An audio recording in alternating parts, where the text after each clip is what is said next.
गोदी मीडिया जिस खबर को चाहे तो बहुत दिनों तक खबरों में बनाए रख सकता है, जिस खबर को चाहे तो दबा देता है। जो खबर सरकार को परेशान करती हो वह खबर तेजी से आती है और उतनी तेजी से गायब भी हो जाती है।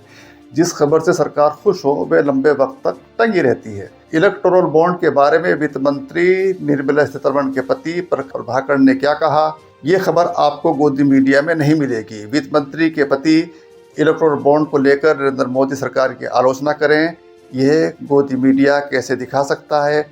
फजीहत हो जाएगी, कहीं से फ़ोन आ जाएगा और पूछा जाएगा कि आपकी तबीयत तो ठीक है। खबर तो आपको गोदी मीडिया में यह भी नहीं मिलेगी कि एक रिपोर्ट में दावा किया गया है कि देश के बेरोजगारों में 83% युवा हैं। ये रिपोर्ट ऐसे वक्त में आई है जब चुनाव की तैयारियां चल रही हैं और मोदी सरकार अपनी उपलब्धियों को बढ़ा चढ़ा कर बता रही है। कोई विदेशी एजेंसी अगर आज ये कह दे कि हमारे सर्वे में दुनिया के सबसे लोकप्रिय प्रधानमंत्री भारत के नरेंद्र मोदी हैं, तो इस खबर को गोदी अखबार पहले पन्ने पर छापेंगे और गोदी न्यूज़ चैनल उसका कई दिन तक ढिंढोरा पीटेंगे। अरविंद केजरीवाल की गिरफ्तारी पर अमेरिका और जर्मनी ने जो कुछ कहा है वह न तो सरकार को हजम हो रहा है न गोदी मीडिया को। बेरोजगारी का आलम तब दिखा था जब यूपी पुलिस में 60,000 सिपाहियों की भर्ती के लिए 55 लाख युवाओं ने आवेदन किया था, लेकिन इस भर्ती परीक्षा का पेपर लीक हो गया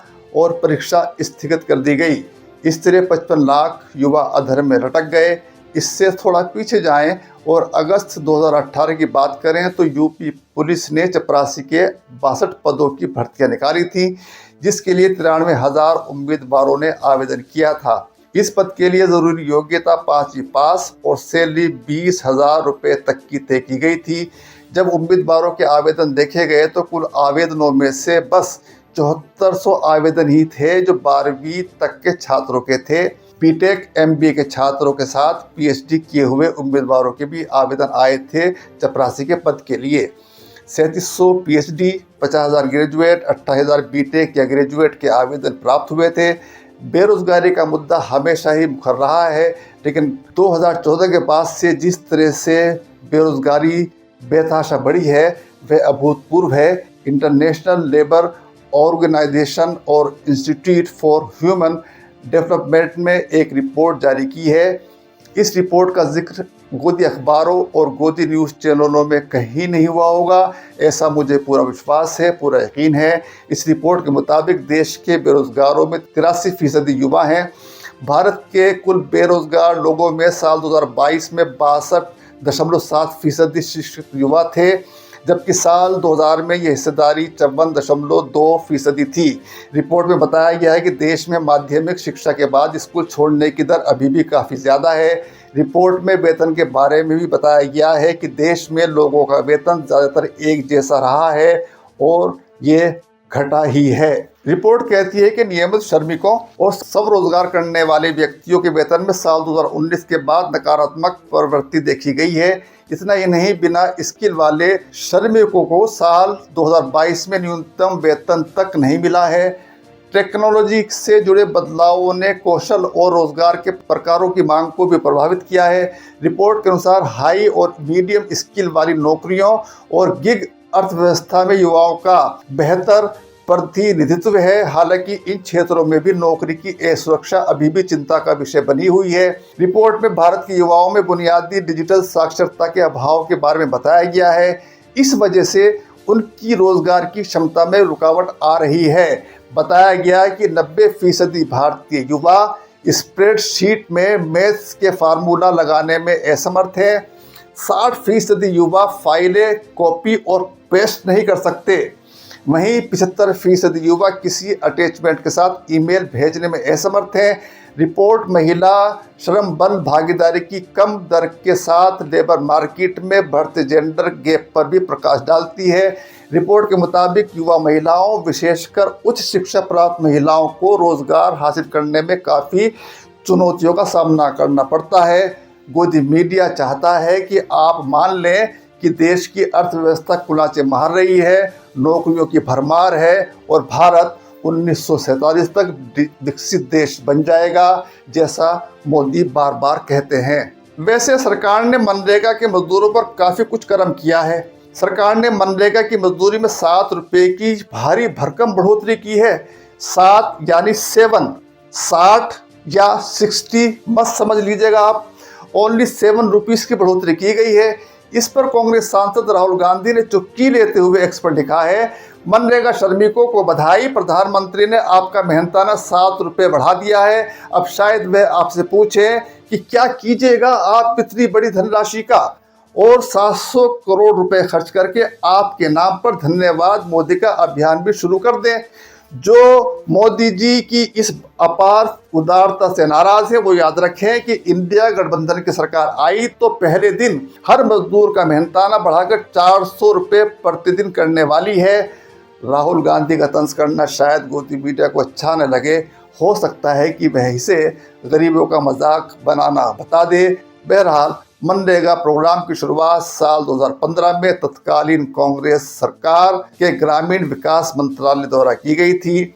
इसमें साल भर में 100 दिनों के रोजगार की गारंटी दी जाती है। 2014 में भाजपा की सरकार आने के बाद महंगाई में तो बढ़ोतरी हुई, लेकिन मनरेगा मजदूरों का मेहनताना वहीं का वहीं रहा। चुनाव से पहले अब भारी भरकम 7 रुपये की बढ़ोतरी का ऐलान किया गया है। चुनाव न होता तो ये भी नहीं किया जाता, यकीन कर लीजिए इस बात का। वित्त मंत्री निर्मला सीतारमण चुनाव नहीं लड़ेंगी। उनका कहना है कि उनके पास पैसा ही नहीं है चुनाव लड़ने के लिए। उनके पास पैसा नहीं होगा, मान लेते हैं बहुत गरीब होंगी, लेकिन एक काबिल वित्त मंत्री को क्या भाजपा अपने पैसे से चुनाव नहीं लड़वा सकती? उसके पास तो अथाह पैसा है, बहुत पैसा आया होगा।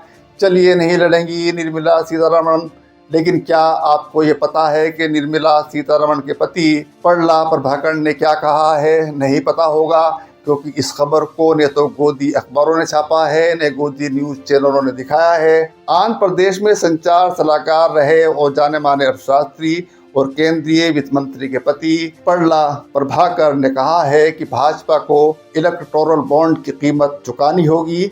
उन्होंने टीवी रिपोर्टर से कहा, इलेक्टोरल बॉन्ड का मुद्दा आने वाले समय में बीजेपी के लिए मुश्किल साबित होगा। अब हर कोई समझ रहा है कि इलेक्टोरल बॉन्ड न केवल भारत का सबसे बड़ा घपला है, बल्कि दुनिया का सबसे बड़ा स्कैम है।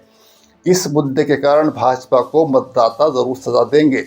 सवाल यह है कि क्या मतदाता सज़ा देंगे? क्या मतदाता समझ रहा है कि उनके साथ क्या हो गया? उनके पैसा कहाँ आया, कहाँ गया, किसके पास गया, किसकी जेब में गया, क्या उसको पता है? प्रहलाद प्रभाकर शुरू से ही मोदी सरकार की आर्थिक नीतियों के आलोचक रहे हैं। अक्टूबर 2019 में अंग्रेजी अखबार द हिंदू में एक लेख के माध्यम से उन्होंने बताया था कि भाजपा आर्थिक नीतियों को लेकर मनमोहन सिंह सरकार और पीवी नरसिम्हा राव को राजनीति के चलते निशाने पर लेती है, न कि आर्थिक समझ के कारण। इस लेख में प्रभाकर ने बीजेपी सरकार को सलाह दी थी कि उन्हें नेहरू के समाजवाद की आलोचना करने के बजाय राव सिंह के इकोनॉमिक आर्किटेक्चर को अपनाना चाहिए। प्रहलाद प्रभाकर ने लिखा था कि देश की अर्थव्यवस्था में आई सुस्ती को लेकर हर ओर घबराहट का माहौल है। सरकार इसे खारिज कर रही है, लेकिन पब्लिक डोमेन में मौजूद जानकारी से पता चलता है कि हर सेक्टर में स्थिति बहुत ही चुनौतीपूर्ण है। यह 2019 में कहा गया था। प्रहलाद प्रभाकर ने लेख में यह भी लिखा था कि बीजेपी सरकार के पास कोई इकोनॉमिक रोड मैप नहीं है। लेख के मुताबिक ये पार्टी भारतीय जनसंघ के दिनों से ही नेहरू के समाजवाद को खारिज करती आई है, जबकि बीजेपी जिस पूंजीवाद मुक्त बाजार फ्रेमवर्क की वकालत करती है वो असल में कभी टेस्ट ही नहीं किया गया। प्रहलाद प्रभाकर ने लिखा था, जब वाजपेयी सरकार के वक्त पार्टी में इंडिया शाइनिंग का अभियान चलाया तो वो फेल हो गया और वोटरों को लुभा नहीं पाया। ऐसा इसलिए हुआ क्योंकि लोगों को लगा ही नहीं कि पार्टी का कोई अलग आर्थिक ढांचा है। उन्होंने लिखा था, पार्टी का मौजूदा नेतृत्व इस बात को अच्छे से जानता है, इसलिए 2019 में दोबारा हुए आम चुनाव में उसने अपनी सरकार के आर्थिक प्रदर्शन की बात ही नहीं की, बल्कि बहुत होशियारी से राष्ट्रवाद और सुरक्षा जैसे मुद्दों पर चुनाव लड़ा। प्रभाकर ने लिखा था कि मौजूदा सरकार को नरसिम्हा राव, मनमोहन सिंह की आर्थिक नीतियों से सीख लेनी चाहिए। प्रहलाद प्रभाकर ने जो कुछ 2019 में लिखा था वह आज सच होता दिख रहा है। आर्थिक रूप से हम कहाँ जा रहे हैं ये सबको दिख रहा है, लेकिन नहीं दिख रहा तो सिर्फ गोदी मीडिया को नहीं दिख रहा। दिल्ली शराब नीति घोटाला मामले में मुख्यमंत्री अरविंद केजरीवाल की गिरफ्तारी पर अमेरिका के विदेश मंत्रालय की तरफ से कहा गया, हम निष्पक्ष, समयबद्ध और पारदर्शी कानूनी प्रक्रिया के लिए भारत की सरकार को प्रोत्साहित करते हैं। अरविंद केजरीवाल की गिरफ्तारी पर हमारी करीबी नज़र है। हम मुख्यमंत्री केजरीवाल के लिए पारदर्शी कानून प्रक्रिया की उम्मीद करते हैं। अमेरिका विदेश मंत्रालय की इस टिप्पणी पर भारत सरकार ने नाराजगी जताई है। दिल्ली में विदेश मंत्रालय ने बुधवार को अमेरिका के कार्यवाहक मिशन उप प्रमुख गलेरियो बेबर्नो को तलब किया। भारत ने इसे अंदरूनी मामलों में दखल बताया है। प्रधानमंत्री नरेंद्र मोदी ने कहा था, अमेरिका जाकर अब की बार ट्रंप सरकार तो क्या वह अंदरूनी मामलों में दखल नहीं था। अमेरिका से पहले जर्मनी के विदेश मंत्रालय के प्रवक्ता ने केजरीवाल की गिरफ्तारी पर टिप्पणी की थी। जर्मन अधिकारी ने कहा था, हमारा मानना है कि और उम्मीद करते हैं कि न्यायपालिका की आज़ादी से जुड़े मानक और मूलभूत लोकतांत्रिक सिद्धांत भी इस मामले में लागू होंगे।